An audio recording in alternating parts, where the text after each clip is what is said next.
diangkat jadi PNS. Istri ceraikan suaminya yang penjual sayur. Assalamualaikum warahmatullahi wabarakatuh. Apa kabar teman semua? Semoga kalian dalam keadaan sehat, dimudahkan rezekinya, dan dilancarkan segala urusannya, serta penuh dalam kebahagiaan. Sebelum masuk ke cerita jangan lupa bantu like, komen, dan subscribe ya. Hujan turun rintik-rintik sejak pagi, membasahi halaman rumah kontrakan kecil yang Ayu dan Juna tempati sejak awal pernikahan mereka 5 tahun silam. Aroma tanah basah bercampur wangi kayu lapuk dari pagar yang mulai miring.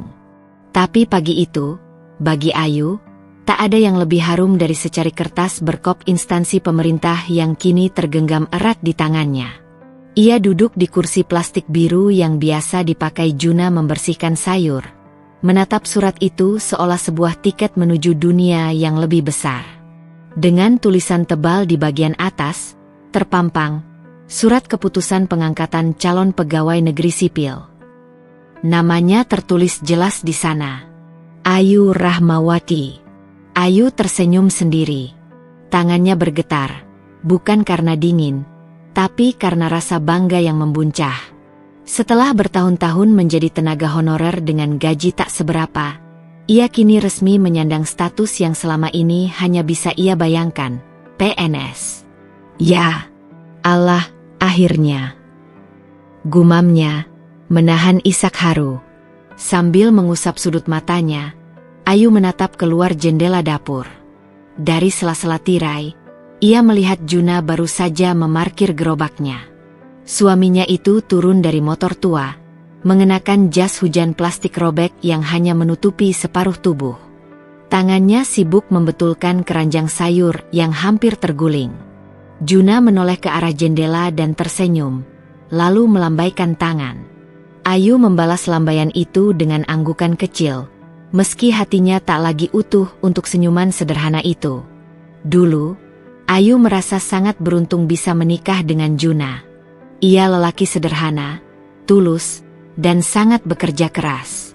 Sejak awal mereka berumah tangga, Juna selalu bangun sebelum subuh, menjemput sayuran ke desa, lalu menjajakannya dari pasar ke pasar. Meski penghasilan tak menentu, Ayu tak pernah keberatan, setidaknya dulu. Namun segalanya mulai berubah. Rasa bangga Ayu kini bertumbuh menjadi rasa ingin lebih. Ia mulai merindukan kehidupan yang lebih mapan, lebih rapi, lebih dihormati. Dunia kantoran yang teratur dan elegan seperti mulai menuntutnya untuk meninggalkan kehidupan seadanya. Aku sudah bukan honorer lagi, ucap Ayu dalam hati. Aku sekarang PNS. Aku pantas hidup lebih baik dari ini. Pikiran itu membuatnya tanpa sadar menarik napas panjang, lalu menaruh surat keputusan itu di atas meja. Ia melirik dapur yang masih berantakan karena hujan semalam membuat atap bocor. Ember penampung air hujan masih penuh dan bau. Sebuah pemandangan yang kini terasa tak sepadan. Juna masuk ke rumah beberapa menit kemudian, menggigil dan basah kuyup. Di tangannya, plastik bening berisi kangkung, tomat, dan terong basah meneteskan air ke lantai semen. Ia langsung menuju dapur, tanpa tahu bahwa hidup mereka perlahan berubah arah. Ayu, tadi ada ibu-ibu langgananmu nanyain. Katanya minggu depan arisan di rumah kita. Ya. Ayu tidak langsung menjawab. Ia hanya menatap punggung Juna yang masih cekatan menyusun sayuran ke dalam keranjang. Ia memperhatikan telapak tangan Juna yang mulai kasar, wajahnya yang semakin tirus, dan baju kerjanya yang lusuh. Entah sejak kapan, semua itu tidak lagi tampak heroik di matanya. Kini, semua itu terlihat seperti beban. Seperti rantai yang menahan langkahnya untuk naik satu tingkat lebih tinggi dari hidup yang selalu sama. Pasar, dapur, cicilan, dan peluh. Ia bangkit perlahan, mengambil surat keputusan itu dan menyimpannya ke dalam map merah. Hari ini, ia akan mulai mengurus SK ke kantor kepegawaian. Ia akan berdiri sejajar dengan orang-orang berpendidikan, berdandan rapi, dan dihormati. Ia akan duduk di balik meja, menatap komputer, dan menandatangani berkas penting. Sementara Juna, entah sampai kapan masih akan berdiri di bawah terik matahari dengan kaki belepotan tanah dan baju bau bawang. Dan untuk pertama kalinya sejak mereka menikah, Ayu merasa mereka mulai tidak seimbang. Matahari siang menyelinap malu-malu di balik awan kelabu. Udara lembab menyelimuti rumah kontrakan mereka yang sempit dan pengap. Di dalam dapur yang menjadi saksi bisu banyak perjuangan, suara wajan beradu dengan centong kayu terdengar samar. Ayu memasak setengah hati. Gerakannya cepat, tapi tanpa cinta. Sesekali, wajahnya menegang, sorot matanya kosong. Juna datang membawa sekeranjang sayur sisa dari pasar. Keringat masih mengalir dari pelipisnya, namun ia tetap menyapa dengan senyuman hangat. "Sayang, tadi laku juga kolnya. Kita bisa belanja beras nanti sore," ucap Juna sambil meletakkan keranjang di dekat pintu. Ayu tidak menjawab. Ia terus mengaduk sayur lodeh di wajan, tapi wajahnya tampak jengkel. Bau santan dan terasi yang biasanya membuat suasana dapur terasa hangat, hari itu tak membawa rasa damai sama sekali. Juna menyadari suasana yang janggal. Ia mendekat dan meletakkan tangannya di punggung Ayu. "Kamu kenapa? Lelah ya di kantor?" tanyanya pelan. Ayu mendadak menghentikan gerakannya. Ia menoleh cepat, menatap Juna dengan sorot mata tajam. "Lelah? Kamu pikir aku cuma lelah?" Suaranya meninggi. Juna mundur satu langkah. "Maaf, aku capek, Jun. Capek hidup begini terus. Rumah bocor, genteng reot, lantai kasar. Kompor ini sudah aus. Listrik sering jeglek. Tapi kamu masih saja sibuk dengan sayur MU itu, seolah semuanya baik-baik saja." Nada bicara Ayu meledak. Uap dari masakan tak bisa menutupi panas emosinya. Juna terdiam. Napasnya pelan, namun wajahnya mulai menunjukkan luka yang tak berdarah. "Kamu tahu, di kantor, semua teman-temanku bicara soal cicilan rumah, mobil, tabungan pendidikan anak. Aku cuma bisa senyum dan diam. Karena aku nggak punya semua itu. Suamiku masih keliling pasar, basah kuyup hujan-hujanan, dan pulang bawa receh." "Jangan bilang receh, Ayu," potong Juna tenang. "Itu uang halal. Itu hasil keringatku. Aku memang belum sehebat suami-suami mereka, tapi aku nggak pernah berhenti berusaha." Ayu tertawa sinis. "Berusaha? Sudah 5 tahun, Jun. 5 tahun kita begini-begini saja. Bahkan sepeda motor kita itu sudah hampir mati. Kamu puas hidup seperti ini? Aku enggak." Juna mengangguk pelan. Matanya mulai berkaca-kaca, tapi ia tahan. Ia tak ingin menangis di depan Ayu, bukan karena gengsi, tapi karena ia tahu Ayu sedang terlalu marah untuk mengerti. "Aku ngerti kamu ingin hidup lebih baik. Aku juga. Tapi kita harus naik tangga itu bareng-bareng. Yuk, jangan ninggalin aku di bawah cuma karena kamu sudah naik 1 anak tangga duluan." "Masalahnya, kamu nggak naik, Jun. Kamu diam di bawah. Kamu nyaman di situ. Aku ini sekarang PNS. Masa depanku jelas. Tapi kalau kamu, sampai kapan kamu mau jadi pedagang sayur?" Pertanyaan itu seperti tamparan keras di wajah Juna. Dadanya sesak. Bukan karena hinaan, tapi karena luka yang ditorehkan oleh perempuan yang paling ia cintai. "Sampai aku bisa bikin kamu bangga," jawab Juna pelan. "Sampai aku bisa buktiin, meskipun aku cuma tukang sayur hari ini, aku bisa jadi lebih, asal kamu mau percaya dan sabar." Ayu menggeleng cepat. "Aku sudah cukup sabar, Jun. Terlalu sabar bahkan. Aku bukan perempuan lugu yang bisa bertahan dalam mimpi-mimpi kosong. Aku punya karir. Aku punya potensi. Aku nggak bisa terus hidup begini." "Ayu," suara Juna bergetar. "Kita ini bukan cuma soal ekonomi. Kita ini keluarga. Kamu lupa perjuangan kita dari awal? Kamu lupa siapa yang setia nemenin kamu saat kamu gagal berkali-kali tes CPNS? Aku, Yu. Aku yang bantuin kamu nyiapin map. Aku yang ojekin kamu pagi-pagi buat ikut ujian. Aku yang selalu bilang kamu pasti bisa. Dan sekarang, kamu mau ninggalin aku cuma karena kamu udah berhasil. Ayu terdiam. Matanya sempat berkedip pelan. Ada sedikit bayangan masa lalu dalam benaknya. Namun cepat ia tepis. Aku cuma mau masa depan yang lebih baik, katanya dingin. Dan aku gak yakin bisa dapat itu kalau aku terus nyangkut di tempat yang sama. Juna menarik napas panjang. Ia menunduk, lalu tanpa berkata apa-apa, ia mengambil keranjang sayur yang tadi diletakkannya. Dapur jadi hening. Hanya terdengar bunyi sendok jatuh ke lantai. Sesaat sebelum keluar dari dapur, Juna berbisik lirih, seolah pada dirinya sendiri. Kalau begitu, mungkin kamu memang pantas punya masa depan sendiri. Dan untuk pertama kalinya, Ayu tidak menahan kepergian Juna dari dapur. Ia membiarkan pintu berderit saat ditutup, seperti membiarkan sesuatu dari dalam dirinya juga tertutup. Tapi ia lupa bahwa tak semua pintu yang ditutup akan bisa dibuka kembali dengan kunci yang sama. Gedung putih dengan jendela besar berlapis kaca itu memantulkan bayangan langit cerah siang itu. Di dalamnya, ruangan kantor tempat Ayu bekerja mulai ramai. Sejumlah PNS muda berkumpul di ruang rapat untuk mempersiapkan agenda besar. Peringatan Hari Kesadaran Nasional dan silaturahmi keluarga besar dinas. Sambil memegang undangan yang baru saja dibagikan, Ayu duduk di kursinya dengan pandangan kosong. Beberapa rekan kerjanya, Bu Nisa, Yuli, dan Andra, tengah bercanda ringan sambil membahas baju apa yang akan mereka kenakan, serta siapa yang akan menemani mereka ke acara itu. Suamiku tuh, ya, langsung semangat begitu tahu ada acara kantor.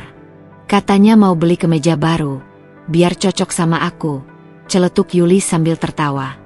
Aku sih udah bilang sama Mas Arif, jangan pakai batik yang lama. Aku malu kalau dibawa pakai batik sobek lagi. Hahaha, sahut Bu Nisa disambut tawa lainnya. Ayu, kamu bawa siapa nanti?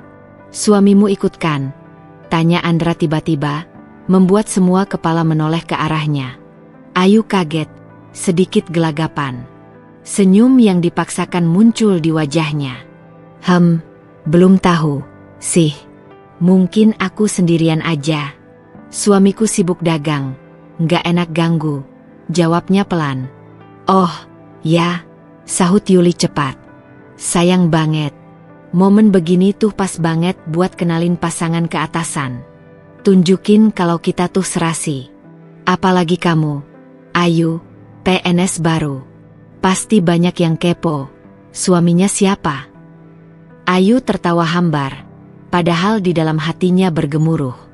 Ia tidak bisa membayangkan Juna hadir di acara resmi kantor, mengenakan batik lusuh, duduk kikuk di antara para lelaki berdasi dan wanita berdandan rapi. Ia takut ditertawakan.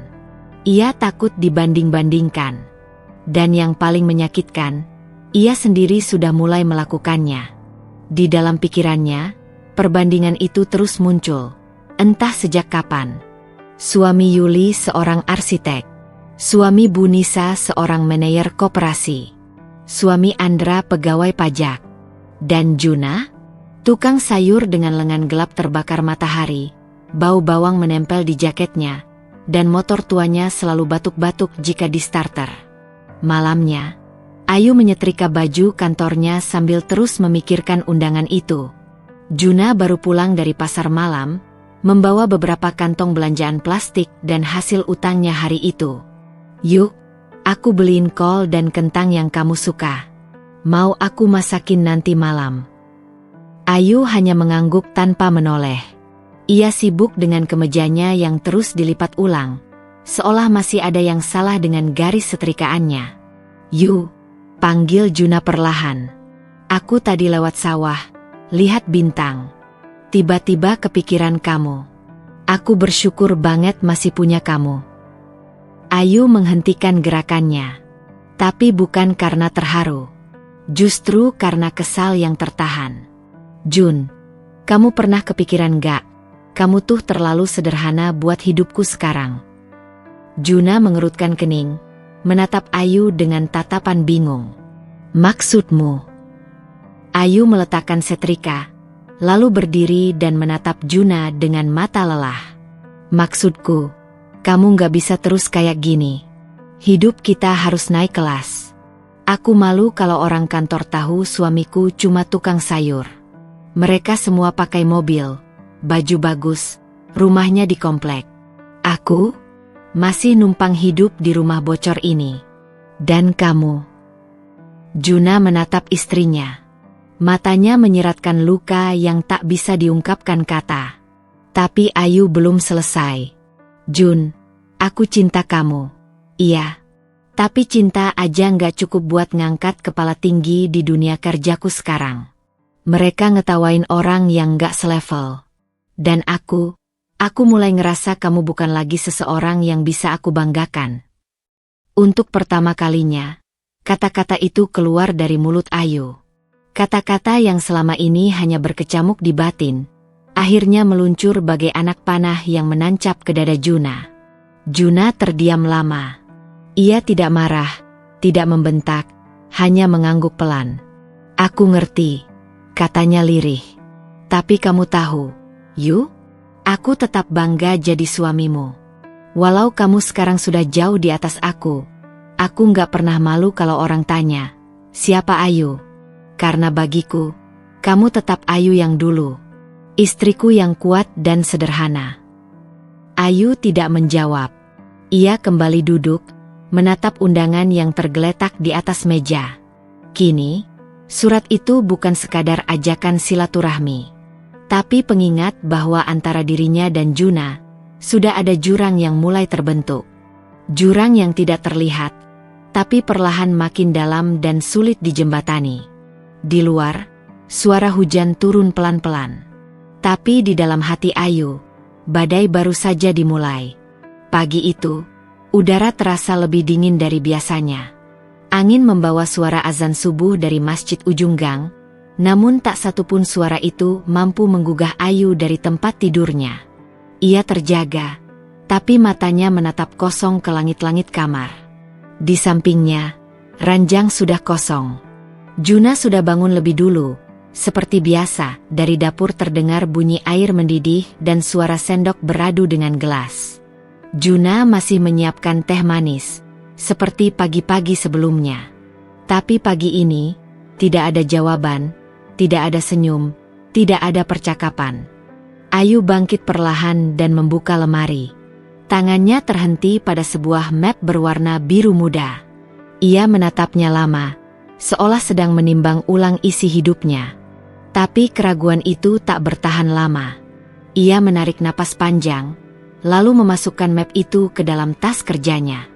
Isinya sederhana, fotokopi buku nikah, KTP, dan surat permohonan gugatan cerai. Pukul 8 pagi, Ayu sudah duduk di ruang tunggu pengadilan agama.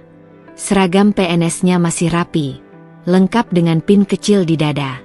Di sekelilingnya duduk sejumlah pasangan dan wanita dengan raut wajah lelah. Namun Ayu tampak tenang, bahkan dingin. Di tangannya tergenggam erat nomor antrean. Ketika namanya dipanggil, ia melangkah mantap. Tak ada getaran, tak ada air mata. Alasan gugatan? Tanya petugas di balik meja. Ayu menjawab tegas, ketidakharmonisan dan perbedaan visi hidup. Petugas mencatat tanpa komentar. Setelah proses administratif selesai, ia diberi jadwal sidang perdana 2 minggu lagi. Ayu keluar dari gedung itu tanpa menoleh ke belakang. Langkahnya seperti seseorang yang baru saja selesai membuang beban, padahal tak ia sadari. Justru saat itulah beban barunya baru saja dimulai. Sementara itu, di rumah kontrakan mereka yang sunyi, Juna tengah duduk bersila di lantai ruang tengah. Di depannya, bungkusan nasi uduk yang tadi pagi ia beli sebagai kejutan kecil untuk Ayu. Ia ingin membuat pagi itu sedikit berbeda. Mungkin untuk meredam jarak yang makin terasa. Tapi hingga matahari beranjak tinggi, Ayu tak pulang. Ketika Ayu akhirnya tiba menjelang sore, langkahnya cepat. Ia tidak menyapa, tidak tersenyum. Ia langsung menuju kamar, lalu menutup pintu tanpa suara.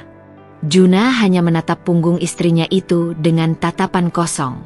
Ia tahu, Ayu makin menjauh. Tapi ia tak pernah menyangka bahwa hari itu akan datang secepat itu. Setelah maghrib, Ayu akhirnya keluar dari kamar, masih dengan seragam yang belum terganti. Di tangannya, ia membawa map biru itu, lalu meletakkannya di atas meja kayu ruang tengah. Juna menoleh. Aku udah ajukan gugatan cerai, ucap Ayu datar. Sidang pertama 2 minggu lagi. Waktu seolah berhenti. Juna membeku di tempatnya. Matanya perlahan memerah, tapi tidak berkedip. Ia mencoba memastikan bahwa ia tidak salah dengar, bahwa mungkin itu hanya ancaman dalam pertengkaran. Tapi tidak. Kali ini, Ayu serius. Kenapa?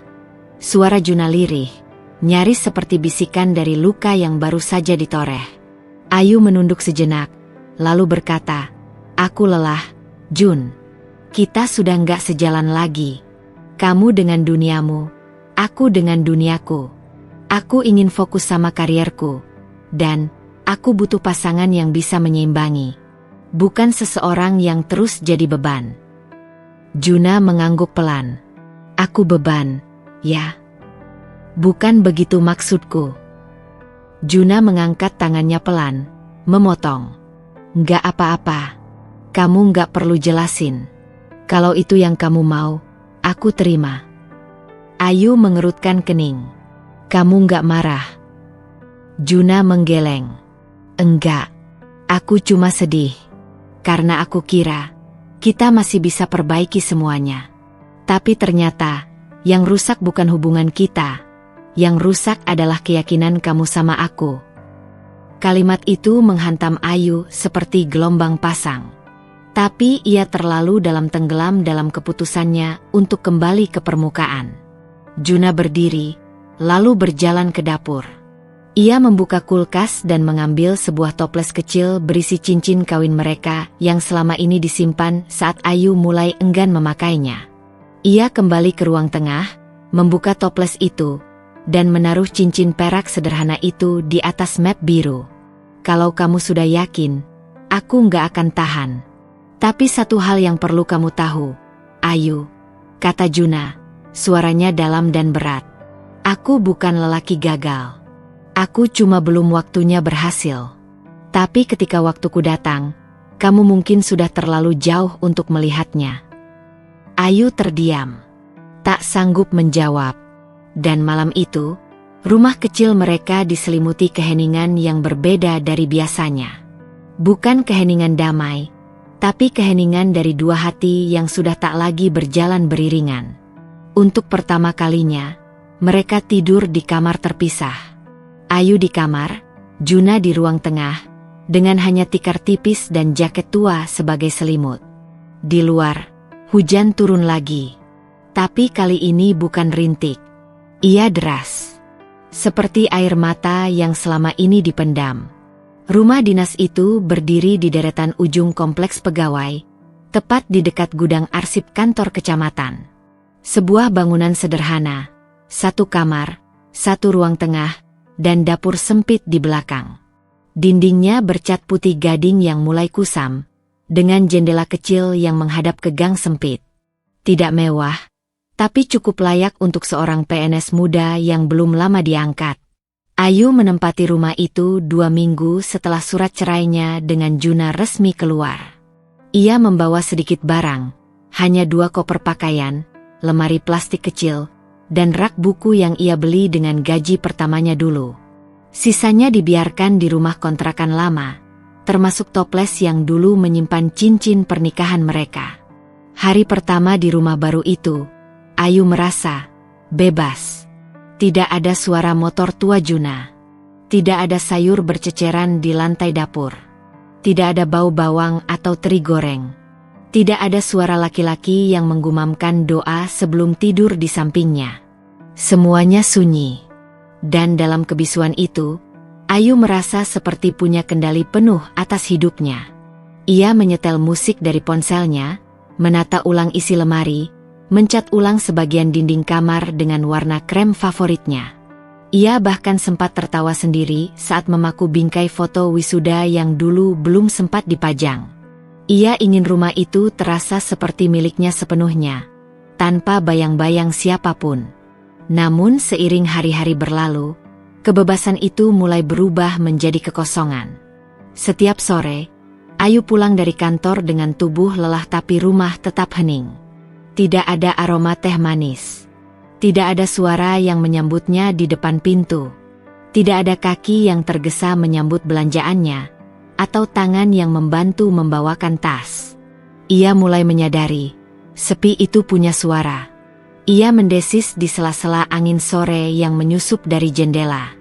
Ia merayap dari lantai kamar yang dingin, dan bergema dari dinding kosong yang tak lagi menyimpan foto pasangan. Suatu malam, Ayu duduk di kasur dengan baju kantor yang belum diganti. Makan malam hanya sebungkus nasi goreng yang ia beli di warung dekat kantor. Televisi menyala tanpa ia tonton. Ia hanya memeluk bantal, menatap tembok. Ponselnya tergeletak di samping. Ia membuka galeri, dan tanpa sadar jari-jarinya menggulir ke folder lama. Di sana, ada foto-foto lama. Juna tertawa dengan wajah belepotan sambal saat makan di lesehan. Juna tertidur di atas koran setelah seharian berdagang. Juna memeluknya saat mereka gagal menembus seleksi KPR rumah 3 tahun lalu. Ayu menggigit bibirnya. Dadanya mulai sesak. Matanya panas. Tapi ia menahan semuanya. Aku yang minta ini, bisiknya pada diri sendiri. Aku yang memilih sendiri. Namun semakin ia mengulang kalimat itu, semakin terasa bahwa suara hatinya tidak sepenuhnya setuju. Di hari libur, ia mengisi waktu dengan berjalan di taman kota, belanja ke supermarket, atau mencoba resep dari TikTok. Tapi segalanya terasa semu. Ia melihat pasangan muda duduk di bangku taman, tertawa sambil berbagi minuman boba. Seorang lelaki mendorong troli belanja sambil menggendong anak. Di warung soto langganannya, pemilik warung bertengkar manja dengan istrinya yang cerewet soal harga kecap. Dan Ayu duduk sendirian, menatap sendok di tangannya seperti ingin bertanya, kapan terakhir kali aku tertawa dengan seseorang yang benar-benar mencintaiku? Puncaknya terjadi malam Jumat itu. Ketika listrik kompleks padam selama 2 jam akibat pemeliharaan jaringan. Gelap menyelimuti rumah dinas kecil itu. Lilin di ruang tengah menjadi satu-satunya cahaya. Ayu duduk sendiri di lantai, tanpa suara, hanya ditemani detak jarum jam dinding dan lolongan anjing dari kejauhan. Tiba-tiba, ia menangis. Tangis itu bukan sekadar sedih, tapi tangis karena kehilangan yang telat disadari.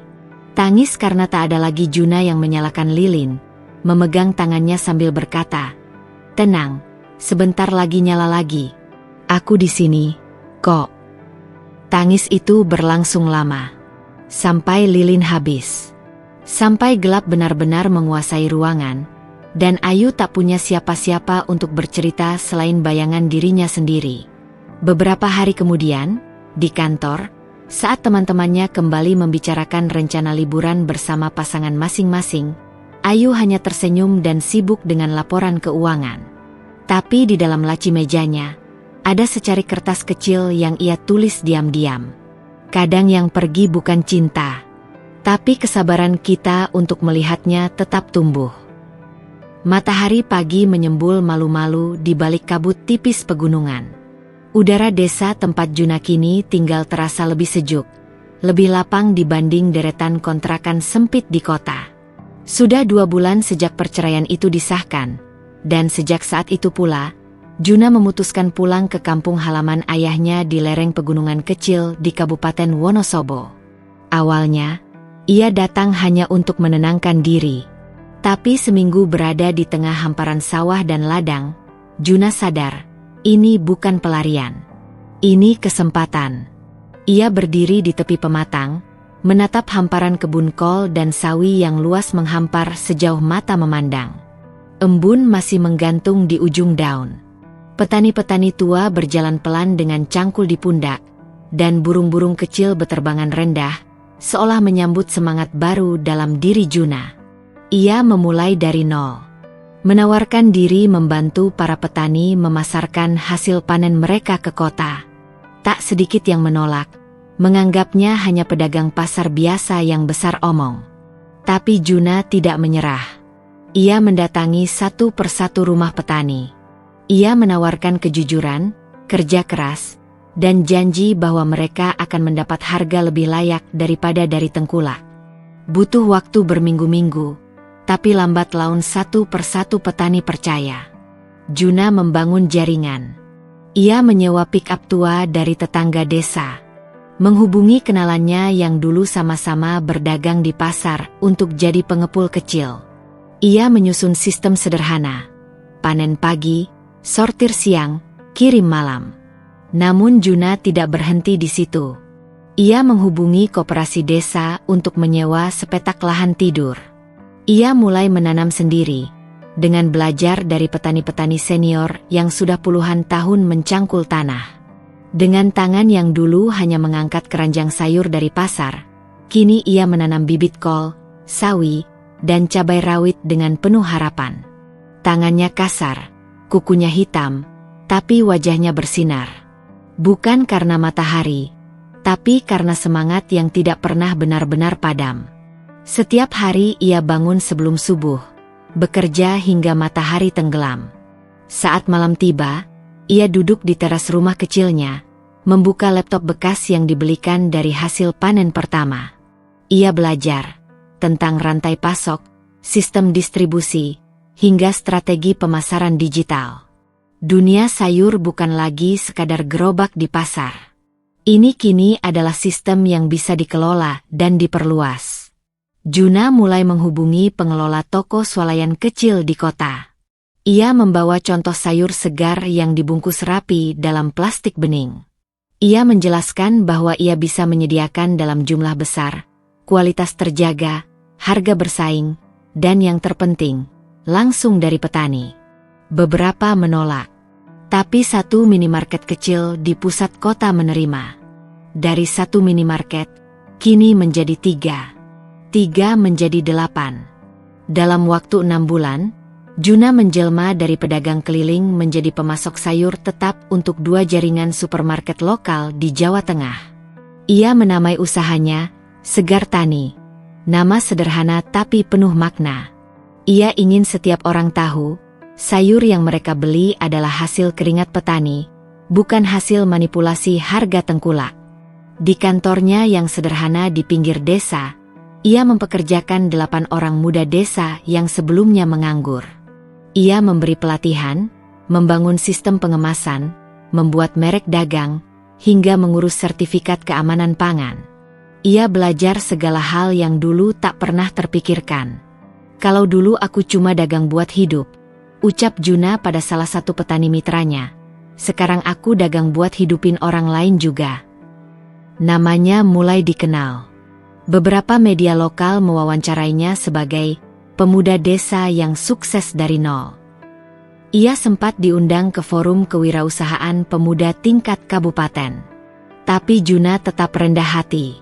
Ia masih suka duduk di warung kopi bambu bersama para petani, masih mengantar sendiri sayur ke gudang pengemasan, dan masih menolak menggunakan jas saat rapat, karena katanya, kalau berkeringat, biar kelihatan nyata. Suatu malam, ketika duduk di gudang sambil mengecek daftar pengiriman esok hari, Juna menatap sejenak layar ponselnya. Ada notifikasi dari akun Instagram bisnis, Segar Tani. Seseorang menandainya di postingan. Ia buka perlahan. Ternyata salah satu supermarket mengunggah foto sayur-sayur segar dari gudangnya dengan caption, "Dikirim langsung dari petani lokal terpercaya. Dukungan kami untuk pertanian Indonesia Segar_Tani." Juna tersenyum kecil. Namun di balik senyuman itu, ada ruang hampa yang masih belum terisi. Ia tidak membenci Ayu. Ia bahkan tidak menyesali perceraian itu. Tapi ada satu momen kecil yang masih suka menyelinap ke pikirannya saat malam menjelang. Saat Ayu tersenyum bangga memeluk map SKPNS-nya, dan Juna diam-diam menatap dari pintu dapur sambil berkata dalam hati, "Aku juga akan sampai, Yu. Tapi dengan caraku sendiri." Dan kini, ia telah sampai. Dengan caranya. Hujan rintik turun membasahi halaman luas di depan sebuah bangunan baru bergaya semi-industrial yang berdiri gagah di pinggiran kota. Pelang besar di gerbangnya bertuliskan, "Segar Mandiri Distribusi." Nama usaha baru milik Juna yang kini bergema di kalangan pengusaha kuliner dan retail. Gudang berpendingin, sistem distribusi terintegrasi, dan armada truk yang terparkir rapi di sisi kanan bangunan adalah simbol nyata transformasi hidup seorang mantan pedagang sayur keliling. Dulu, Juna berjalan menyusuri ganggang perumahan membawa keranjang berisi kangkung dan tomat di atas gerobaknya. Kini, ia menyusun strategi distribusi sayur untuk 5 supermarket besar dan 2 hotel bintang 4 di kota itu. Tak ada lagi aroma amis dari sayur basi atau peluh yang mengalir sepanjang hari. Kini yang ia hirup adalah wangi keberhasilan dan kepercayaan diri yang tumbuh tanpa harus meninggikan suara atau menyombongkan capaian. Namun Juna tetap sederhana. Ia masih mengenakan kemeja lengan panjang yang dilipat ke siku dan celana kain hitam yang mulai usang di bagian lutut. Di kantor pusat kecil miliknya, yang hanya dilengkapi meja kayu dan rak buku, ia duduk menulis kontrak kerjasama baru dengan sebuah koperasi tani di dataran tinggi. "Pak Juna, truk dari Temanggung sudah sampai. Sayurannya bagus-bagus," lapor Andre, salah satu stafnya yang dulu adalah tukang angkut di pasar tradisional tempat Juna biasa berdagang. "Bagus. Simpan dulu di cold storage. Besok pagi kirim batch pertama ke supermarket sentral," jawab Juna sambil menandatangani surat jalan. Di balik ketegasannya, tersimpan hati yang selalu bersyukur. Juna tak pernah melupakan awal mula perjuangannya. Ia bahkan masih menyisihkan sebagian dari keuntungan usahanya untuk membantu para pedagang kecil di pasar lama. Kadang, ia datang sendiri membawa keranjang sayur berkualitas dan memberikannya cuma-cuma pada pedagang lansia yang kesusahan. Namun di balik segala kesuksesan itu, diam-diam ada kegundahan yang tersimpan rapat. Sore itu, selepas menutup buku kerja dan mematikan laptop, Juna berjalan pelan menuju ladangnya yang terletak sekitar 2 km dari kantor pusat.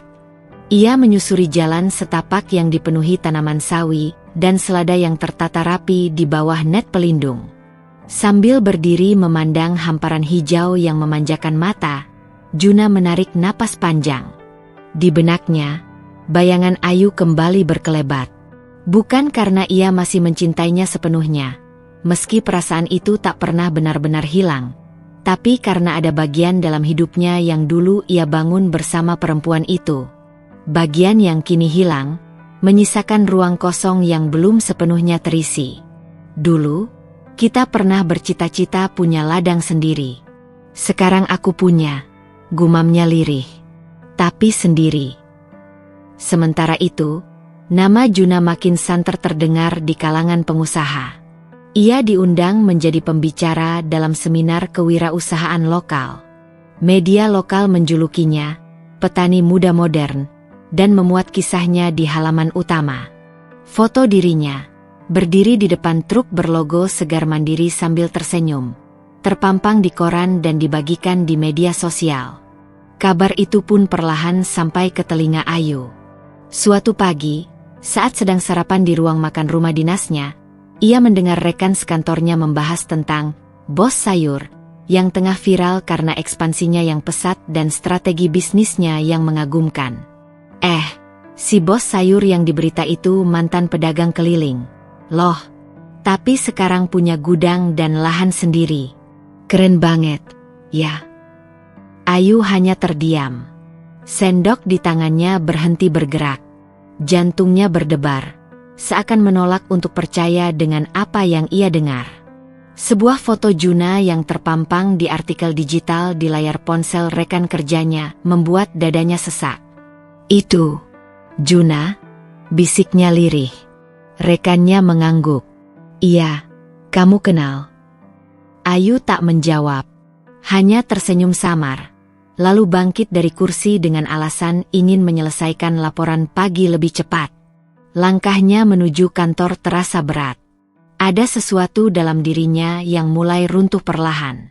Sebuah kenyataan bahwa lelaki yang dulu ia anggap tak sepadan, kini berdiri tegak jauh di atas ekspektasi siapapun, termasuk dirinya sendiri. Dan untuk pertama kalinya sejak bercerai, Ayu merasa benar-benar kalah. Bab selanjutnya akan menjadi awal dari kebangkitan rasa sesal yang diam-diam mulai tumbuh di hatinya. Gedung Pameran Pertanian Nasional di pusat kota itu penuh sesak oleh peserta dari seluruh penjuru negeri. Spanduk-spanduk besar menggantung megah, menampilkan wajah-wajah inspiratif petani dan pelaku agribisnis yang sukses. Salah satu spanduk terbesar memuat gambar seorang pria dengan senyum tenang, berdiri di tengah ladang hijau yang luas dengan truk distribusi di belakangnya. Tertulis di bawahnya, Juna Ramdan, pemasok sayur nasional dan inspirator petani muda. Ayu berhenti seketika. Jantungnya berdetak tak beraturan. Tidak mungkin. Juna, gumamnya pelan, tak percaya pada penglihatannya. Ia datang ke pameran ini bersama rombongan kantor. Sebagai bagian dari Dinas Ketahanan Pangan, kunjungan semacam ini memang rutin diadakan. Tapi tak pernah ia bayangkan bahwa hari ini, ia akan kembali bertemu dengan lelaki yang dulu ia tinggalkan. Saat itu, Ayu mengenakan seragam dinasnya, lengkap dengan ID card tergantung di leher. Wajahnya tampak tegas. Namun raut letih dan tekanan pekerjaan belakangan ini mulai mengikis keceriaan yang dulu ia punya. Dan kini, dia berdiri terpaku, menatap layar besar di panggung utama tempat mantan suaminya, pria yang dulu hanya berdagang sayur di pasar, tengah berdiri gagah sebagai pembicara tamu. Juna mengenakan batik lengan panjang yang rapi. Tatapannya tenang, suaranya lantang namun bersahaja. Ia menceritakan kisahnya. Bagaimana ia membangun usaha dari nol, bagaimana ia memberdayakan petani lokal, dan bagaimana sistem distribusi yang ia kelola kini melayani supermarket besar di 3 provinsi. Yang terpenting adalah keyakinan, kata Juna dari atas panggung.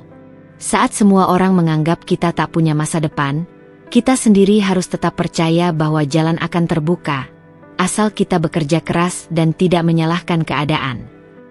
Tepuk tangan membahana. Para peserta pameran berdiri, memberikan standing ovation. Tapi Ayu hanya berdiri diam, tak ikut bertepuk tangan. Matanya berkaca-kaca, bukan karena bangga, melainkan karena hatinya dihantam penyesalan yang tak bisa dibendung.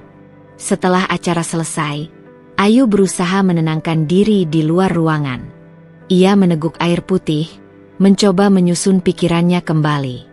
Tapi dunia serasa mempermainkannya ketika langkah kaki dari belakangnya terdengar makin mendekat, hingga suara itu memanggil dengan nada lembut namun asing di telinganya sekarang.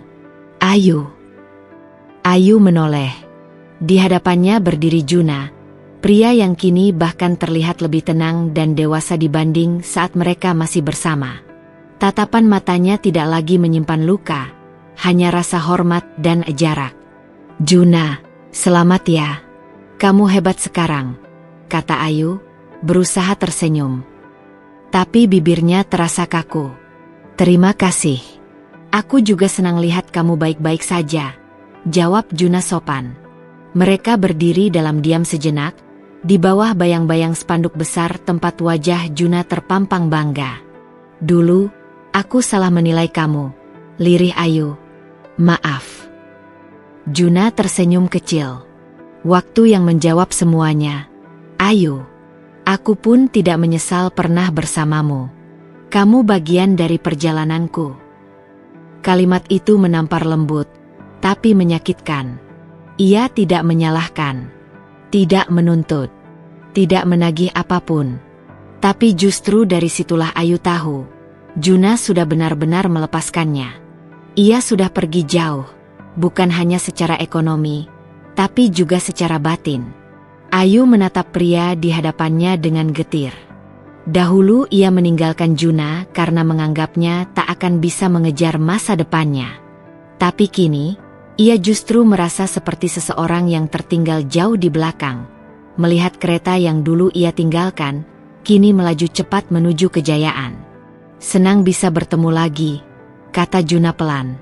Ayu hanya mengangguk, tak mampu berkata apa-apa. Saat Juna melangkah pergi, Ayu berdiri mematung. Hatinya penuh sesal, tetapi tak ada jalan untuk kembali. Ia kini hanya penonton dalam kisah sukses pria yang dulu ia tinggalkan. Dan mungkin, itulah hukuman paling menyakitkan. Melihat orang yang dulu kau rendahkan, kini berdiri megah tanpa sedikit pun memandang ke belakang. Langit sore tampak muram, seolah memantulkan isi hati Ayu yang gundah. Di balik jendela rumah dinasnya yang mungil, ia termenung, menatap hujan gerimis yang turun perlahan membasahi dedaunan di halaman. Tak ada suara lain selain detak jam dinding dan gemericik air di luar sana. Kesunyian itu menusuk, membuat hatinya makin hampa. Beberapa hari telah berlalu sejak Ayu tanpa sengaja bertemu Juna di pameran pertanian nasional. Wajah Juna masih terekam jelas dalam ingatannya, gagah dengan kemeja putih sederhana namun bersih, penuh percaya diri saat menjelaskan sistem distribusi hasil tani yang ia kembangkan sendiri. Bahkan, beberapa peserta pameran mengerumuninya dengan kekaguman, menyimak setiap kata-kata Juna seakan ia seorang tokoh penting di dunia pertanian. Ayu teringat betapa dulu ia sering memandang remeh Juna. Ia tak pernah menyangka laki-laki yang dulu hanya bergelut dengan aroma bawang dan kol di pasar itu kini berdiri di panggung besar, menjadi pusat perhatian. Setiap malam kini menjadi siksaan tersendiri bagi Ayu. Ia kerap terbangun di tengah malam, memeluk lutut di ujung ranjang, menangis diam-diam. Kenangan masa lalu perlahan kembali, mengoyak luka yang selama ini coba ia tutupi dengan kesibukan dan kebanggaan semu. Ia ingat betul bagaimana Juna dulu selalu bangun lebih awal dari matahari, menyiapkan dagangan, menyusun sayur mayur dengan rapi di keranjang, lalu berpamitan dengan senyum. Meskipun lelah, Juna selalu menyempatkan pulang membawa sekotak jajanan kesukaannya, atau kadang hanya sekadar membelikan teh hangat. Namun semua itu dulu dianggap Ayu tak cukup. Baginya, cinta saja tak bisa membeli masa depan. Dan kini, ia menyadari bahwa masa depan yang ia kejar telah ia lalui sendirian, kosong, hambar, tanpa kehangatan yang pernah ia miliki bersama Juna. Di ruang tamu kecil itu, Ayu membuka album foto pernikahannya yang masih tersimpan di lemari. Satu demi satu halaman ia buka perlahan. Di setiap senyum Juna yang terekam dalam gambar, tersirat keikhlasan, kesetiaan, dan cinta yang tulus. Dan betapa bodohnya ia dulu yang tak mampu melihatnya. Tangis Ayu pecah. Tangis yang bukan hanya tentang kehilangan, tapi juga tentang kesombongan, keegoisan, dan keputusan tergesa-gesa yang telah mengubah arah hidupnya. Ia menyesal bukan hanya karena Juna kini sukses, tapi karena ia menyadari bahwa ia pernah memiliki seseorang yang rela mencintai dalam kekurangan. Beberapa kali ia mencoba menenangkan diri. Ia bahkan pernah menulis pesan panjang untuk Juna, tapi selalu ia hapus sebelum terkirim. Ia terlalu malu untuk meminta maaf, terlalu gengsi untuk mengakui kesalahannya. Namun dalam hatinya, ia tahu bahwa cinta yang dulu ia buang dengan mudah takkan bisa kembali sesederhana itu. Dan penyesalan itu kini menjadi bayang-bayang yang mengikutinya kemanapun ia melangkah. Hidup Ayu masih terus berjalan, dengan status PNS, rumah dinas, dan rutinitas kantor yang makin padat. Tapi tak ada lagi senyum lepas yang ia bawa saat pulang. Tak ada lagi tangan yang menyambutnya dengan secangkir teh hangat. Yang tersisa hanyalah kesepian dan bayang-bayang Juna yang makin bersinar di tempat yang pernah ia tinggalkan. Dan di malam-malam seperti ini, Ayu hanya bisa menatap langit, berharap ada waktu yang bisa diputar ulang, agar ia bisa memilih untuk tetap bertahan, mencintai, dan berjalan bersama Juna dalam peluh dan harapan, bukannya melangkah pergi karena gengsi dan ambisi. Pagi itu Ayu baru saja pulang dari kantor saat ia melihat sebuah amplop berwarna krem tergeletak di meja ruang tamu. Rapi, dengan tinta emas yang tertulis dengan huruf Latin berhiaskan motif bunga-bunga kecil di pinggirannya. Tak ada cap pos, mungkin seseorang mengantarkannya langsung ke rumah. Ia sempat mengira itu undangan rapat dinas atau undangan kegiatan kelurahan. Tapi begitu ia melihat nama pengirim yang tertera di pojok kanan atas, Junaedi Pratna, dadanya seperti dihantam palu besar. Jantungnya berdegup kencang. Jemarinya gemetar saat membuka amplop itu. Sebuah kartu undangan pernikahan bertuliskan, "Dengan memohon rahmat dan ridho Allah Subhanahu wa Ta'ala, kami mengundang Bapak Ibu Saudara I untuk hadir dalam acara pernikahan Junaedi Pratna, yang insya Allah akan dilangsungkan pada hari Minggu 12 Oktober. Tempat, Aula Balai Desa Sukatani. Waktu, pukul 10 WIB. Ayu terpaku. Ratna. Nama itu terdengar familiar. Ia mengerutkan kening, mencoba mengingat. Dan tiba-tiba, bayangan seorang perempuan muda sederhana yang dulu sering ia lewati di pasar muncul di benaknya. Ratna, penjual rempah-rempah yang dagangannya bersebelahan dengan gerobak sayur Juna dulu. Ia gadis desa yang ramah, bersahaja, dan selalu menyapa siapapun dengan senyum manis meski bajunya sering terkena debu pasar. Ayu teringat, pernah sekali waktu ia memergoki Ratna diam-diam menyodorkan termos teh ke Juna saat Juna tampak kelelahan. Saat itu Ayu sempat mencibir dalam hati, menuduh Ratna menggoda suaminya. Tapi Juna hanya tertawa dan berkata, "Dia cuma kasihan karena aku belum sarapan." Ayu pun tak memedulikannya lebih jauh. Toh baginya, Ratna hanya gadis biasa yang hidupnya jauh dari standar Ayu yang berpendidikan dan berstatus PNS. Namun kini, gadis biasa itu akan menjadi istri Juna. Ayu duduk di sofa, memandangi undangan itu lama sekali. Rasa panas mengalir di matanya, namun ia tahan. Ia mencoba untuk tidak menangis, mencoba terlihat kuat. Tapi tangis itu tetap pecah juga, mengalir dalam diam. Ia merasa dihantam kenyataan yang menyakitkan. Bukan hanya karena Juna akan menikah lagi, tetapi karena Juna memilih seseorang yang sangat berbeda dari dirinya. Seseorang yang tidak pernah mempermalukan pekerjaannya, yang mungkin lebih bisa menerima Juna apa adanya, yang tidak sibuk mengejar gengsi dan posisi. Peri itu bertambah saat ia membaca nama lengkap Juna di undangan. Insinyur Junaedi, MP. Sebuah gelar yang tak pernah ia duga akan disandang mantan suaminya. Gelar insinyur dan magister pertanian. Ayu tahu betapa beratnya perjuangan untuk meraih gelar itu, terlebih untuk seseorang yang memulai segalanya dari berdagang sayur. Disinilah rasa sesak itu makin menyesakan. Ayu sadar bahwa Juna tumbuh, berkembang, dan menjadi versi terbaik dirinya justru setelah ia pergi. Beberapa hari kemudian, Ayu mengintip media sosial. Foto-foto prewedding Juna dan Ratna mulai beredar. Bukan foto mewah ala hotel bintang 5 atau gaun gemerlap. Foto-foto itu diambil di ladang sayur, dengan latar belakang barisan tanaman hijau dan gunung di kejauhan.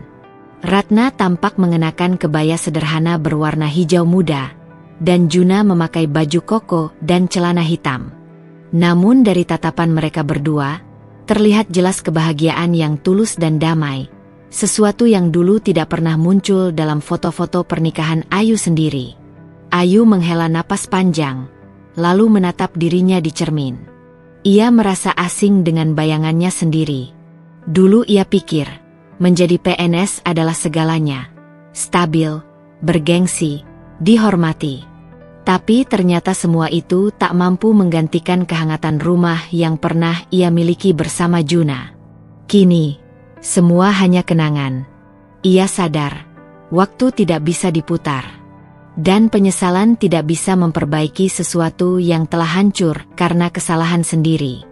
Namun ia juga tahu, ia harus tetap berjalan, meski hatinya berdarah. Karena di dunia ini, kebahagiaan tidak selalu datang dua kali dengan orang yang sama. Dan saat hari Minggu itu tiba, Ayu hanya bisa duduk di rumahnya, mendengar suara azan dari masjid, memandangi undangan yang masih tergeletak di meja. Ia tak punya keberanian datang.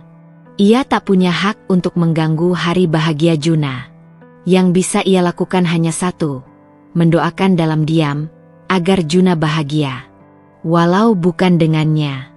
Langit menjingga ketika Ayu tiba di pinggiran kota.